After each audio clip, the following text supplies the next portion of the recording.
Hey, man. Hey, how you doing? Hi, Shark. How are you? Hey, how was it? Good to see you. It's been a long time. I know you're in the middle. Yeah. Sounds good. Let's get caught up. I would love that.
Oh, yeah, I saw that.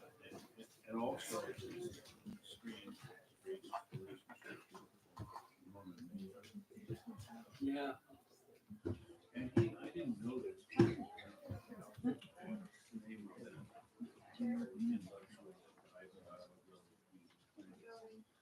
Was all successor. Yeah. Yeah.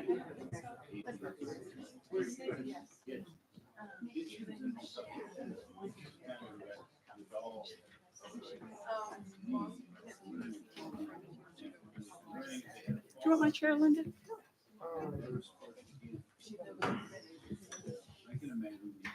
There's two upstairs. Is somebody first on that one? Or am I safe?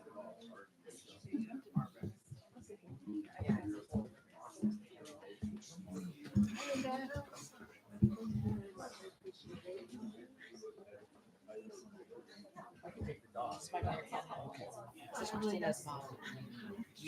Oh, hey, we can move some stuff. Yeah, get out here.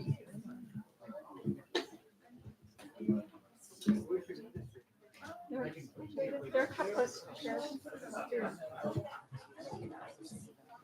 Suppose I should move over.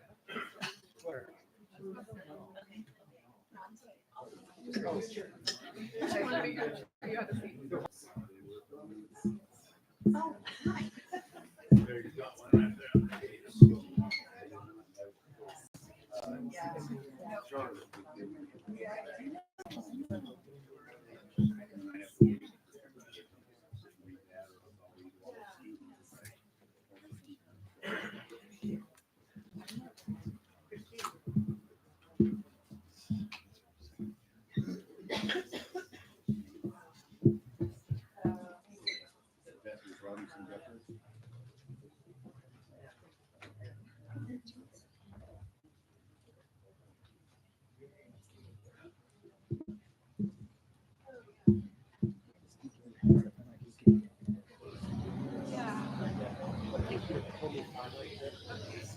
I might kind of be creeping around.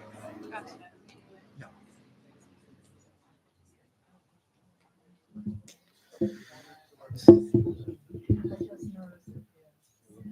So,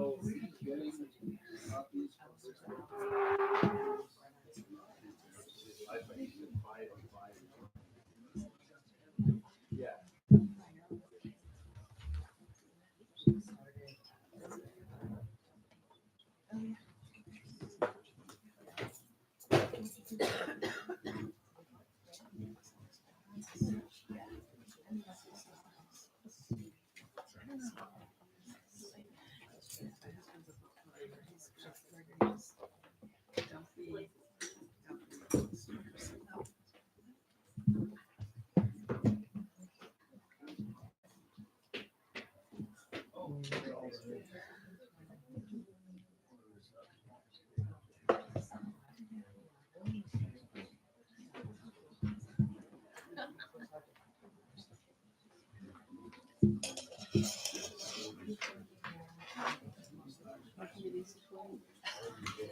Help me with whatever's happening on that exhibit.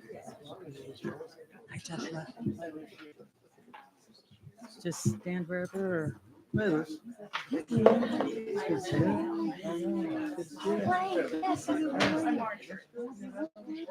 goes by. That's a healer. Yeah. Sun always makes a issue. It's getting out a little bit. Everything's stopped. I Good. really happy. Yeah, well, I'm glad. One of these days I gotta find something. I wish I could. It's good to see you. Good to see you too. How's your daughter? She's doing well. Actually fishing this weekend. Oh, yeah, where at? So somewhere down on the coast somewhere, like by Newport, some Oh, lake on the that's ocean. there. Oh, No, there's a lake oh, that's there. Devil's The Lake. fire marshal restricts us on the number of people here, so this half of the room has to leave. Welcome to Chaparral Books. We appreciate it. You're sitting here, Josh.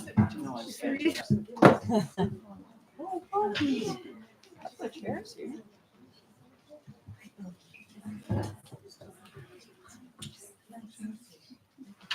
Christina, there's two chairs up here.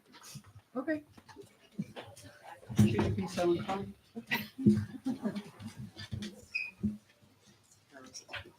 Does your mom want to move up here? Where's my brother? My brother can move up here. Oh, You want okay. to come sit with me? No, he doesn't. I'll come up with you. He's afraid that you're going to call him up to speak, and he doesn't want to do that. Okay. I'd like to introduce some guests today. Christina and her husband Joshua, Adam, and you're gonna have to help me here. Jada. Jada, where's Jada? There she is. There she is. This is everybody. Oh, your mother, Linda. Yes, welcome. And Judy. Judy Phoenix. Oh, sister, I'm sorry. That's one. Judy, his sister Judy.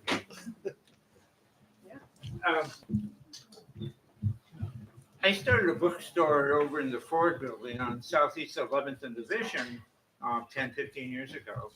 And I was sitting at my desk and this burly guy walks in, walks around the store, sits down, he says, "I'm Charlie Seluzicki." So every Wednesday when he makes his rounds to Goodwill, to Cricket House Books, to Mother Foucault's, and the Chaparral Books, and he'd bring his bags in, the books to sell me. And then when I moved, he'd bring his bags in, and we'd put the bags down and go down to the hot pot and have lunch, and we'd talk about books for 2 hours. And he was good at talking about books. But I learned so much from Charlie in those lunch meetings that it was incredible. And in fact, when he made his rounds to Goodwill, I got an email from one day and he said, "Hey, I have this pot I'd like to show you." And this is the pot he showed me, and it's all beat to hell. I mean, it's all cracked and everything. And I'm thinking, well, Charlie, why would you want me to have that pot?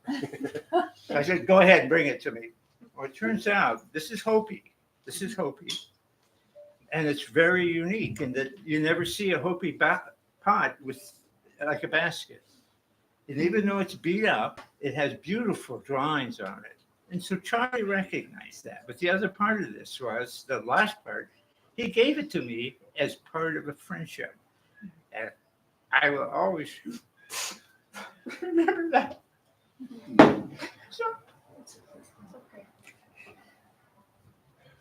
it's, yesterday afternoon, a young lady walked in, and she brought a broadside in. A broadside, for people that don't know what they are, they're basically some sort of artwork with a poem on it. That's my version. What I'd like to do today is read Charlie's version, but I may have to wait. In fact, I will. You're right. Oh, Jerry. Jerry's a longtime friend of his, and the publisher of the two books that we wanted to talk about today. So go ahead. Oh, thank you. Oh, my gosh. Look at all these people. Thank you for coming. I have told Janet that her house a week ago was my last appearance as Professor Stanley. This is apparently my last appearance as Professor Stanley. And what gets me is everybody thinks I wear a hat all the time. So there are people here who know me who don't know me. I don't know you. I don't know you. That's what happened. Charlie was my great friend. As you know, he was from Baltimore. And we attended graduate school at Johns Hopkins at the same time, in essentially the same program, and did not know each other. It was years later here in Portland that I met him.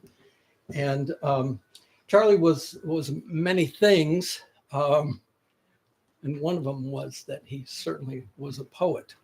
And it was a number of years after we had met before I really learned this.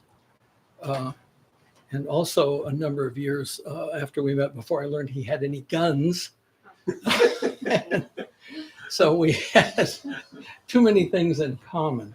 I became his publisher, and he is a traditionalist, which I have never been, until at least my last book, when he convinced me I ought to try rhyme, and I decided through Charlie's pushing that I ought to see if I can sound like my wise guy self in rhyme. And I think I succeeded. I'm going to read a couple of poems from the first book of Charlie's that I published. And I've picked two that have epigraphs because I so love epigraphs as well as loving Charlie. This is called Elegiac. And the epigraph comes from Auden in a poem titled In Memory of W.B. Yeats. It's just 2 lines long. With the farming of a verse, make a vineyard of the curse. How is it that a heavy heart appears the first requirement of art? And only after joy might forestall bits of sorrow in the wake of the fall. Death, a curse? The shadows of words are ever present. And this is The Angel of Death, which uses from Hank Williams the following epigraph. Can you truthfully say with your last dying breath that you'll be ready to meet the angel of death? Wait, the angel of death has been busy of late, visiting upon the weary, one by one, creating special forms of loneliness. His shadow visits multitudes. I do not attribute this to meanness. It is his job. Our problem is love and pity, robbed as we are of shared memory and time, and yes, suddenly solace. Echoes of how many voices, now softer, touch the heart. Wind of fallen fruit sweetening the air, but you are not there. I have a gift that I'd like to present John. This is he's already talked about broadsides. This is one that Charlie gave me, and of a poem of Charlie's. Actually, it's called Elegy, but it's the 4th part of a longer poem in this book, which is called Townsman of a Stiller Town. And I would like to present this to the store and to John, and hope that we remain friends and that you'll let me in here so I can view it on occasion. We'll take the places here. Oh, I don't know. That's a pretty nice one. I got to do this here. Set the right side. There it is. Elegy. Wow. Yeah. Wow. That's There you beautiful. go. Wow. And your name's spelled right.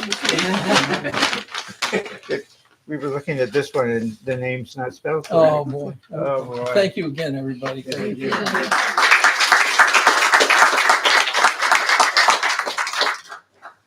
Thank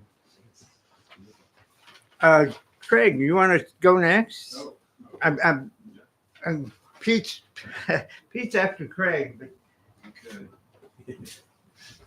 Craig is the owner of Mother for Codes, and he was on the route that Charlie always made. Yeah, regular. Wayne just reminded me of this. Charlie wrote a letter to Allen Ginsberg when he was in college, and it just happened to be, kind of on Ginsberg's desk while Jane Kramer was writing this book, and it's just a really, really sweet letter. So, if I can find it, yes. Okay. Dear Alan, I am a student at Loyola College in Baltimore, and it was in this academically sterile institution that I first came into contact with your work through and under the guidance of the only fertile mind on campus. Is that the right one, Wayne? Is he here? Yeah. Yeah, okay. Being a student with many interests in the field of literature and at the same time being a person, I am searching for reconciliation through art and the self. I am 20 years old and do not expect magical solutions, merely insight and a new idea. Would you correspond with me? That's it.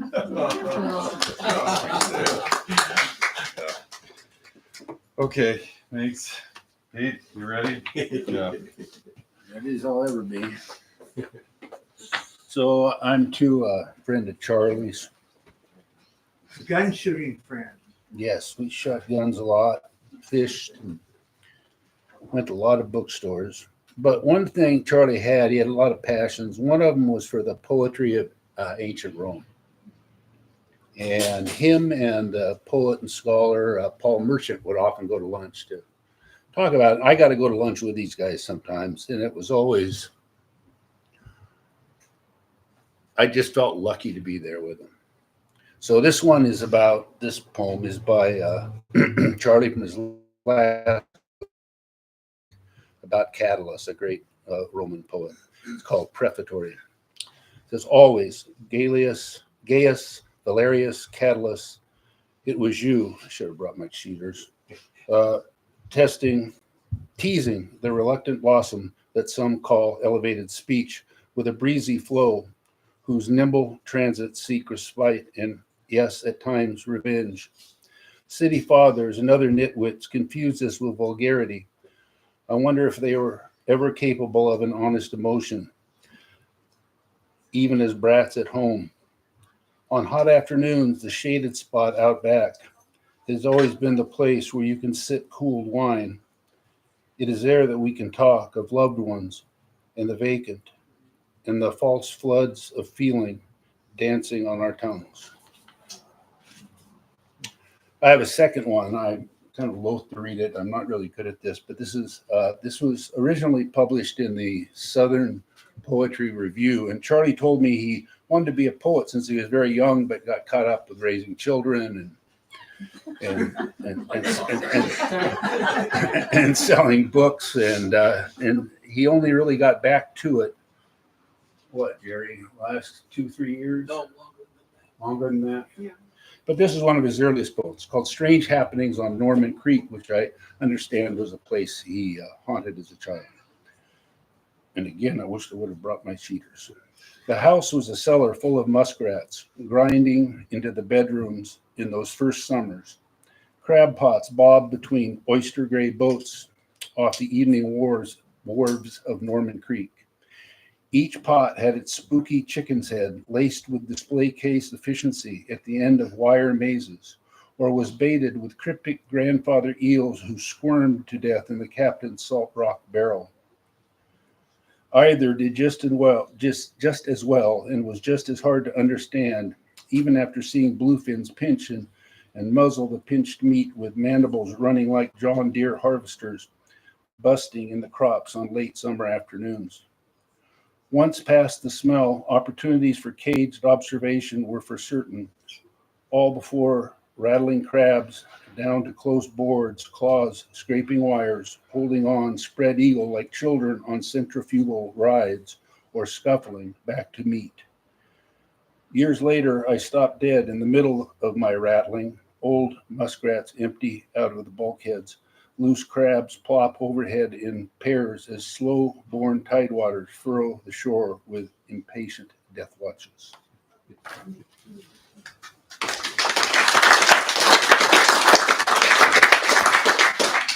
Thanks, Pete. Jerry? Great. Would you like to? Nope. Okay. Would anybody else like to comment? And then I get to read mine. As I mentioned earlier, a young lady came in yesterday who was involved in curating an art show at Powell's bookstore back in 2002. And it was an art show showing 25 broadsides. And broadsides may or may not mean anything to everybody in the room. They didn't mean a lot to me a couple of years ago until, of course. And so she brought this in and she said, the reason it was important is because she's quoting Charlie from one of his articles. And the article appeared first in fine print in 1998. And it was talking about broadsides. And this last quote here is, no one form, book, print, or broadside, inherently, I should have brought my stuff. Anyway, I'm going to sit and read it if I may. Like, inherently, no non-form, book, print, or broadside is inherently superior to any other form. And he goes on to say, finally, that the process of which you do a broadside is how the artist participates. And I think that's what we're hearing today is that Charlie participated in books. He participated in poetry. He participated in life. And he was a joy to be around. When I first met Charlie, it was about books and poetry. And then I found out he liked guns and that he did a lot of skeet shooting. And then I found out he liked to fish. I'm going, wait a minute, this is an author, a bookseller, a book writer, a book collector, and he likes guns and he likes to fish. And then I found out later he likes to dance. And where's his partner? His dancing partner. There she is. And he liked to dance. And then he would take his daughter out dancing too. These are things I never knew about Charlie. And when Pete went through the house, he found out he had, what, 50 fishing rods and reels? I think the count was 40 rods. Oh, 40. Oh, I'm sorry. And how many guns did he have? Half a dozen guns. This totally out of character. Totally out of character. And there was one other thing that I did that caught me off guard. He would spend a lot of time with Jerry going to Goodwill to the dump, going through dumps to get books. Anyway, I think one time I met Michael Powell and we used to have a dollar book thing out in front of the store, and Michael Powell would go through there buying dollar books. I'm going, holy cow. I said, Michael, why the hell are you doing that? You have a whole warehouse full of 1 million books and you want to buy a dollar book for me? Books are in your blood. Books are in your blood. That was his answer. 2 words. That's exactly what Charlie. Books were in his. And then the other day I was at the house getting some books in the bags in the room. That was Charlie. Double bag, Safeway bags, carrying them around, taking them to places. Craig, is that how you brought your book? Oh, yeah. Oh, yeah. Yeah. 2 bags. Never a box. I said, Charlie, I got some beautiful boxes for you. Nope. My bags. So we had 75 bags up in that room. Yeah. Box. Anyway. Would anybody else like to comment and say something about Charlie? This is open forum. Very informal. Please, you look like you want to say it. If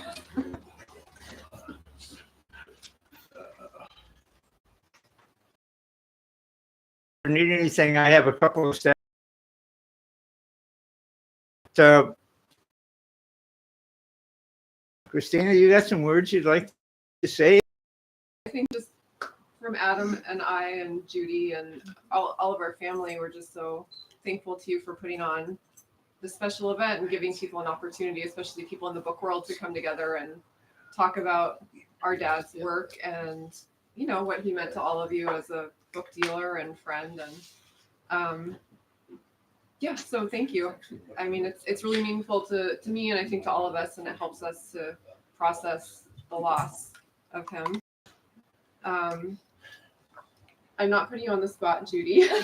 But no, Pete was asking the poem he read about Norman Creek. He was asking me about it a little bit, and I remember your cousin Jimmy was talking a little bit about that experience in childhood. Was that something that you were a part of as well? Oh, absolutely.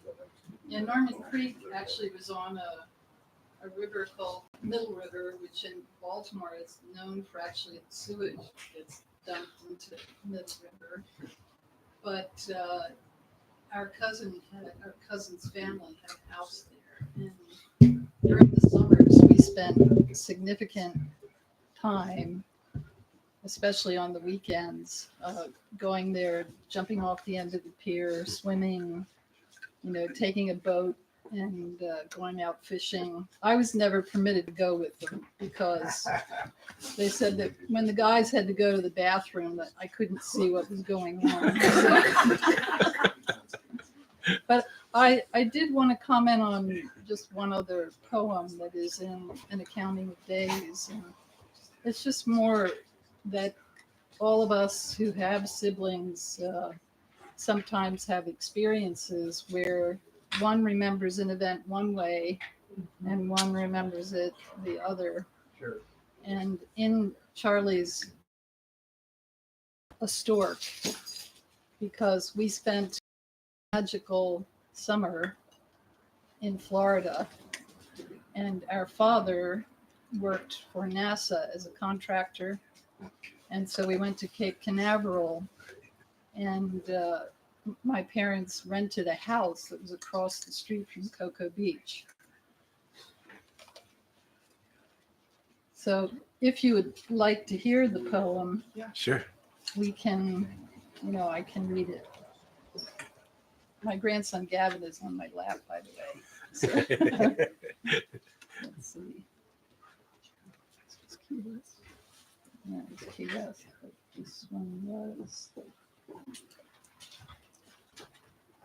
While you're looking for the poem, I'll make another comment. I always recall when I started collecting Larry McMurtry signed books, and Charlie said when he was in Baltimore every Saturday, he would go from Baltimore to Georgetown to Larry McMurtry's first store and buy books. He'd spend the whole day there. Well, I'm sorry.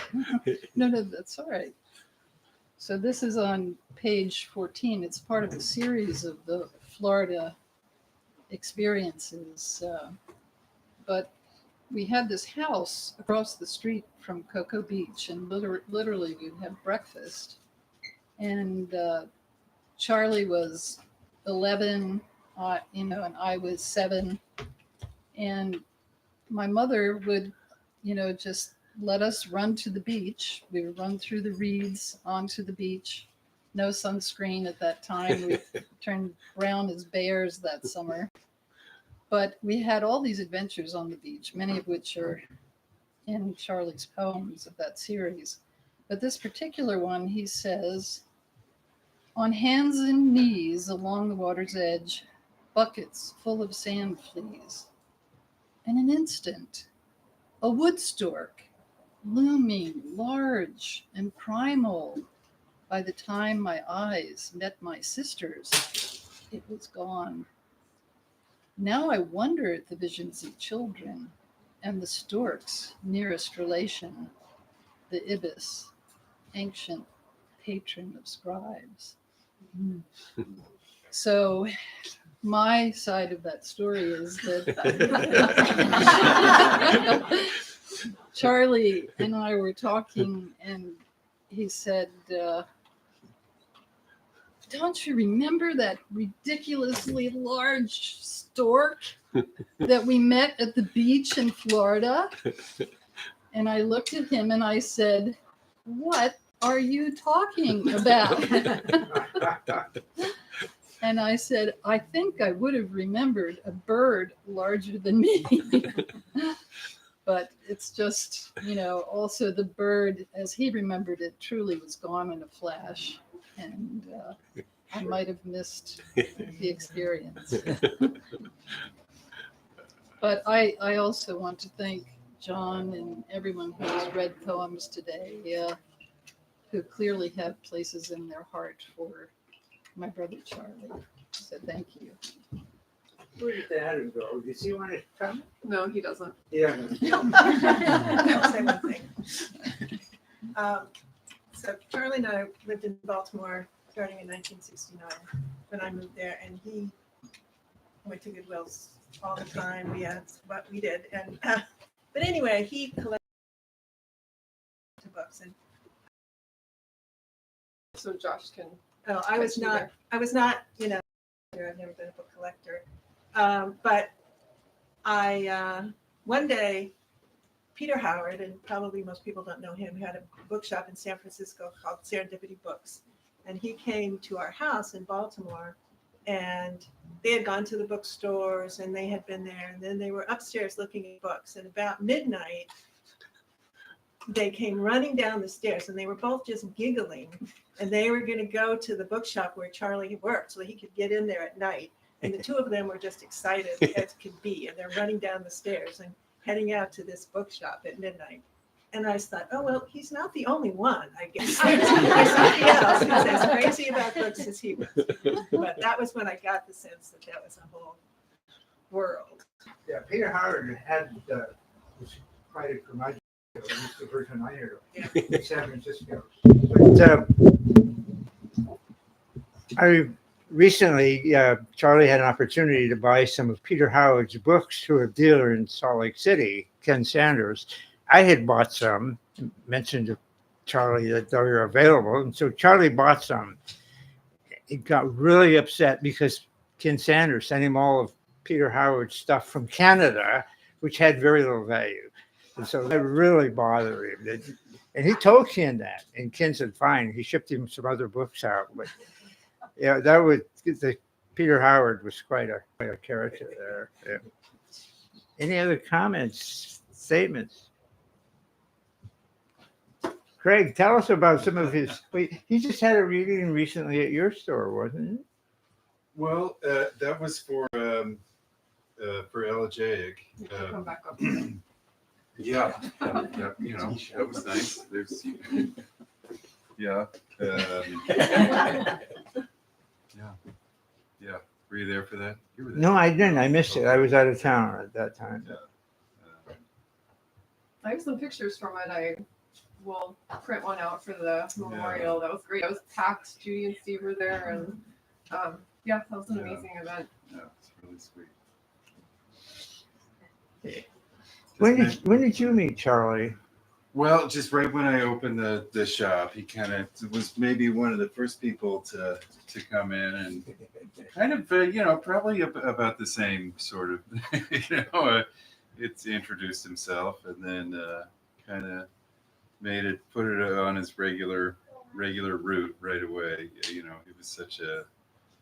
He was such a great book scout, and always just he was always scouting for books, but also my kids are there. He was always looking for little things for people, as he would go around to the thrift shops and the Goodwills and stuff. He would go to shops that were just the worst, dirtiest thrift shops up on 120th or something, and they would just have like this many books, and he would go by there once a week, and then one time there'd be something, oh, it's a Sherlock Holmes for 25 cents, and then he'd give it away. It's just he was like, I always think of him like like a shark, it's just always moving in a Cadillac. The black Cadillac, yes. Yeah. And mostly just, always keeping in mind what people are looking for, what people are into, and then finding it. I remember, he really liked giving the kids these big kind of, like action figures that are a little larger than, like action figures that are the size of Barbie dolls. It was like something he just thought was so cool. So he'd be like, look, Carmelo, I found this, this robot thing, and Carmelo's like, yeah, cool. I never forget the time he came into the store and I had this pile of Willa Cather books sitting there. And he said, I have somebody that I can give those to who's working on a project. Would you be interested in selling them to me? And I said, Charlie, take them. If you're going to put them to good use, take them. He took all of them and gave them to this person that was going to do some sort of art-related topic of the books. And so that was Charlie. Yeah, he just took them and gave them away to somebody else. Always doing that. I just remembered something. I met Charlie in 1979 through Linda. And I just remembered when my daughter Anne, who's now 39, was about 3 or 4, Charlie brought her a children's book called The Moldy, which I've never seen anything like it. It's just a really, really different book. And also a book of animal footprints, like the print that each animal made. And they were both unique, and we still have them. Yeah. Great. Come up here. So I'm the son-in-law. I'm Charlie's son-in-law. I met him through music and not the literary world. And I learned about his collection of books. And that's how I met my wife, was through Charlie. I'd see music every week. And then he said his daughter was moving back to town, and Christine and I met. Several months later, we went out to coffee, and years later, we're married. But what I want to bring about Charlie is something that I think Charlie would want me to tell you, which is, and I know that his kids will probably roll their eyes at this, but Curtis Salgado has a new record coming out in July. And Charlie wrote the first song on the album with Curtis Salgado. And so not only is he a poet, but he is a songwriter on this upcoming record with Salgado. And with all the things that Charlie has done, I was standing back there and I was thinking, I think Charlie would want me to bring this one up. So that's great. And when 2 days before he died, Curtis came and spent the day with him and brought the recording he had for the first time, and they listened to it together. And he was just so thrilled. And I have some great photos of my dad and Curtis listening, actually looking at this book together, because he gave Curtis a copy, and then also napping together later in the day. But they, the day before he died, and I came in to see him in the morning with my brother, and, he said, did you hear that song? Did you hear the song that Curtis, played for me yesterday? And I said, yeah, I was there. I did. He was just so delighted. It was, he loved, writing. That was just like a whole new kind of thing to work on writing these songs. And such a thrill. And he was alive for this book coming out, and he was alive to hear the song with Curtis. And I think those were really important things for him and important things for us to know now that he's gone. Any other comments, questions? Wayne, you got any comments? Oh, I was just thinking, I remember, I'll tell one thing. I scouted these books in Los Angeles once. There were about 20 of them. And they were in languages that were impossible to decipher. So it was impossible to look the books up. I brought them to John. I brought them to every store in town, and nobody really wanted them because they didn't know how to assess them. I ended up bringing them to Craig, and Craig looked at them all, and initially when I bought them, I was really excited. I thought there's got to be something worth a lot of money in here. Craig looks at them all and says, "How about I give you $5 a piece?" I said, "Fine." Charlie came in after I left. He pulled one book out of the 20 out, and he said, "I think this is worth a lot of money." He called a book dealer, interestingly, in Los Angeles, and that dealer bought it over the phone for $350. So Charlie told Craig to give me another $100.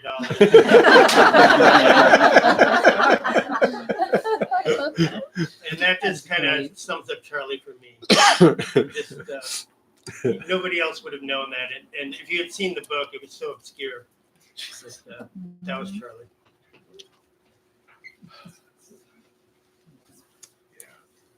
We had a book come in, I think it was an Heinz Fleming book that we thought, wow, we're gonna make some money on this one. And I went to Charlie and he said, let me talk to my friend in London. And so he talked to his friend in London and the guy said, the signature on that's fake. You don't even want to, you wouldn't even give it away. But Charlie was the connection to the London person that knew exactly. It was with, what's the house in London? Oh, God. I can't remember the name of it. But anyway. Scoob or, no, who was his great friend over there? He worked for, not Huntington. Anyway, it doesn't matter. Blackwell? Was it Peter Harrington? Harrington. Peter. He worked with Peter Harrington, and Peter is pretty well known in the business. But this person that was really familiar with Ian Fleming, we sent him a picture, and he said, "That's a fraud. You don't even want to touch it." But the connection with Charlie, and he knew everybody in the world in books. He knew everybody. Anyway, enough comments from over here, the peanut gallery. Anybody else? Yes, ma'am. I just wanted to add on to what you said and what many people have said about Charlie.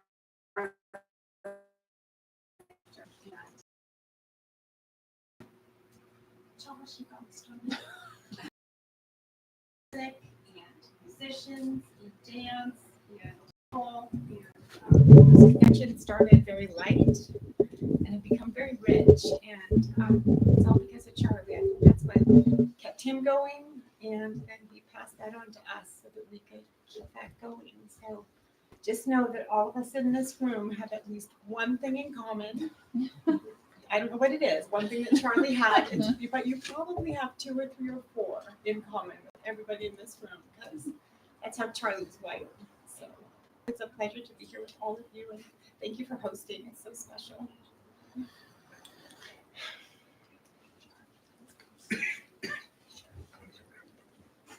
Anybody else? Any other comments?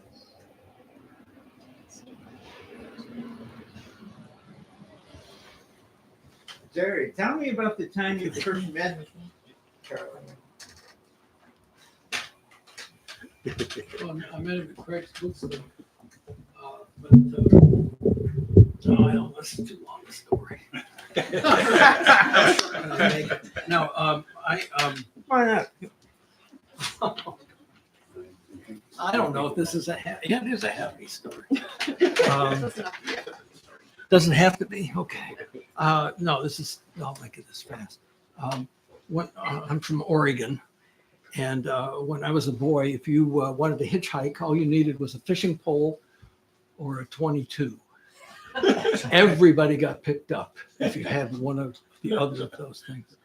And when I was 16 years old, my stepfather gave me a 22 rifle, which he would have bought from his buddy who owned the sport shop in downtown Portland. It was a cutout. He would have paid $22 for it instead of $25.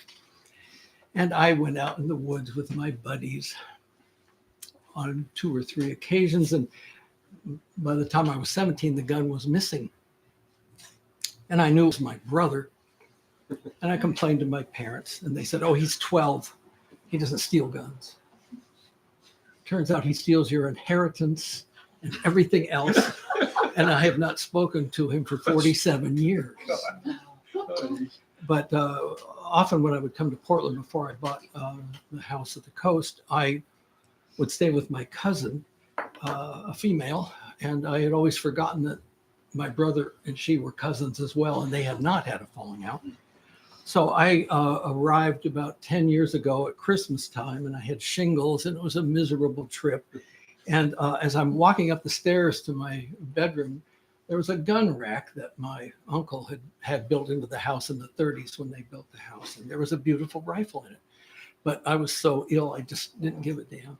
And a week later, I said to my cousin, I thought Aunt Mary sold Uncle Bert's rifles when he died. And she said, that's correct. And I said, well, whose gun is that up there now? She said, why, it's yours.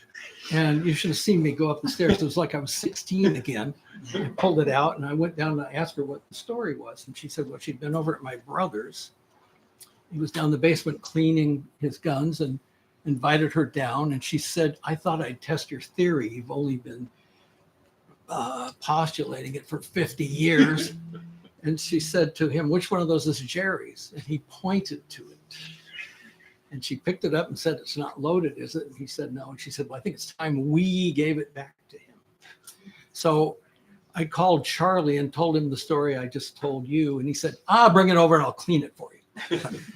No, Charlie, 10 years, there's never been any talk about guns. And so I took it over and he cleaned it for me and he showed me the guns he had. And then that's the story. Then we ended up with Pete and putting together this group of guys who shoot trap and other things. And I mean, he just was a. Tell us about the other.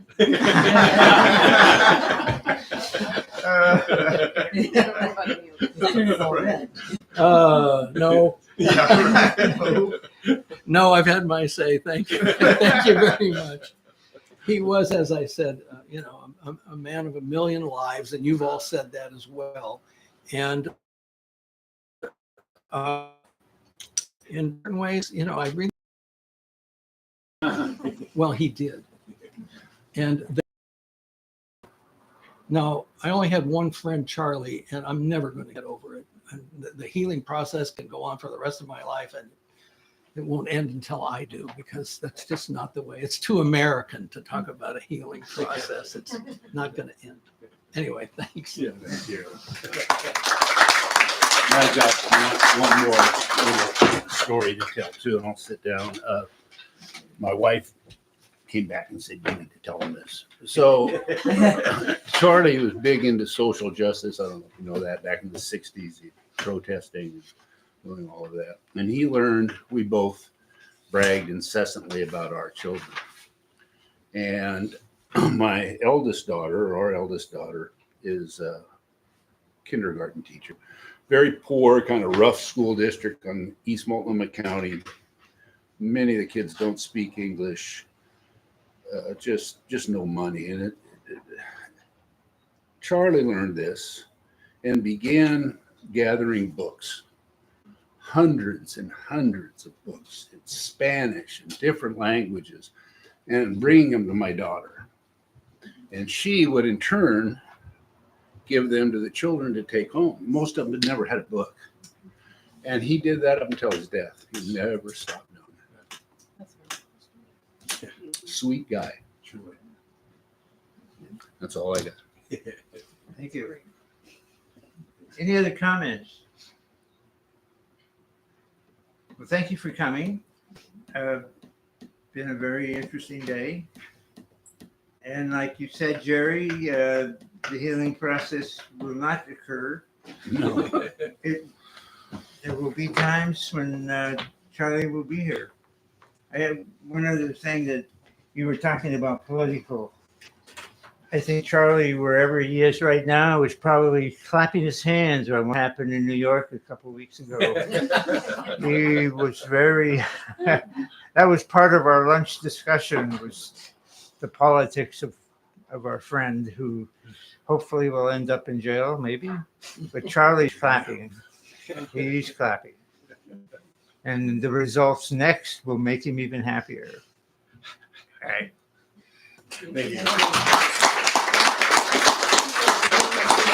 Oh, yeah. Just in Hey. case, I think most people, I'm not sure, if anyone's not on, hasn't heard from me, or I don't have your information for the memorial on July 13th, at Lewis and Clark. Just if you want to put your name and email, then I'll make sure to add you to a list. So you can just leave this. You want to talk a little bit about the memorial? Sure. Cool. It's at Lewis and Clark on July 13th at 2:00 probably at Greg Pavilion. That's the space we have reserved.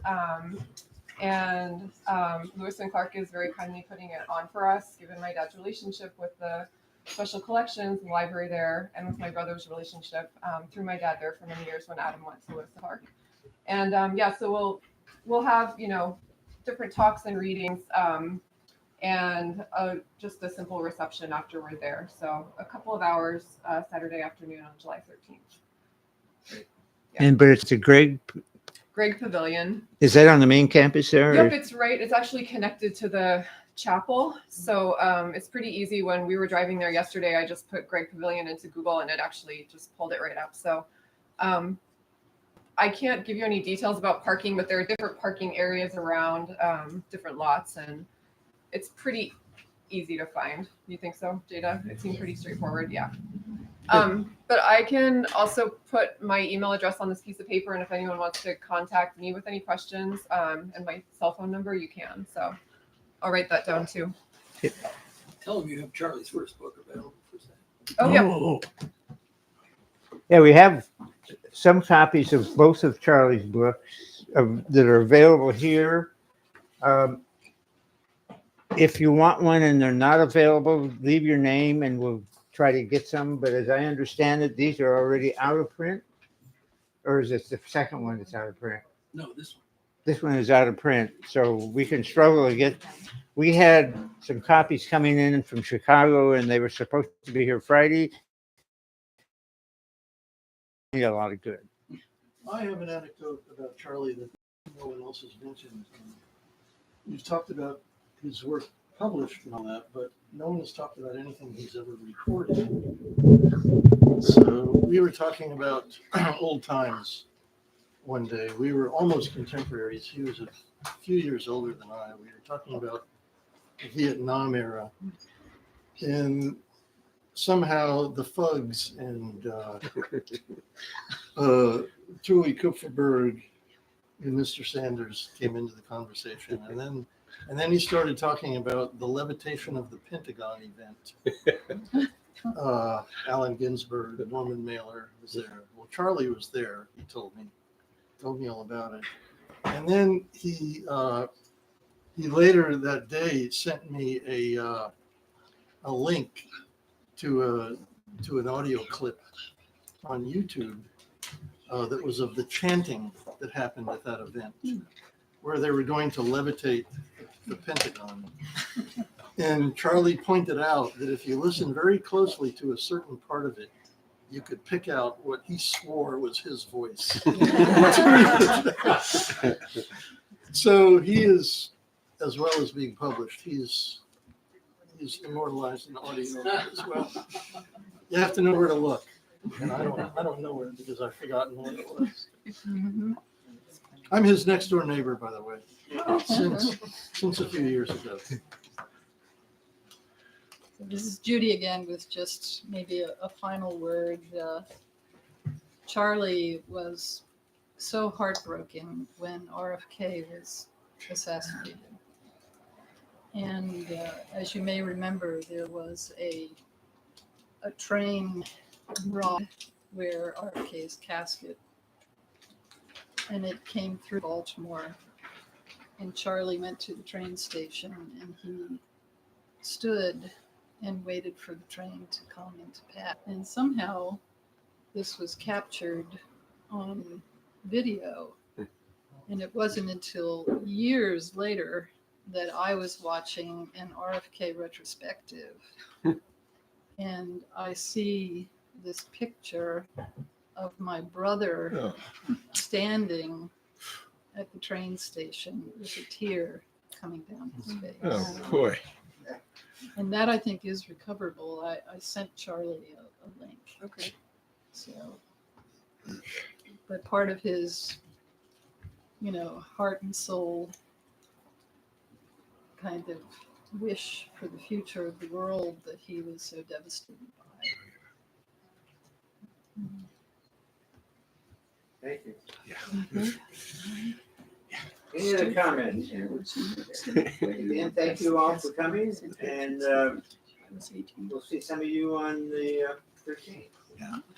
Thank you Not again. Thank you for everybody, doing not this. everybody. Is that the only way?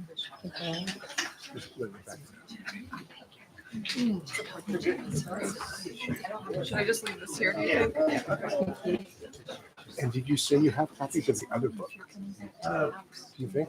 I think Here's one.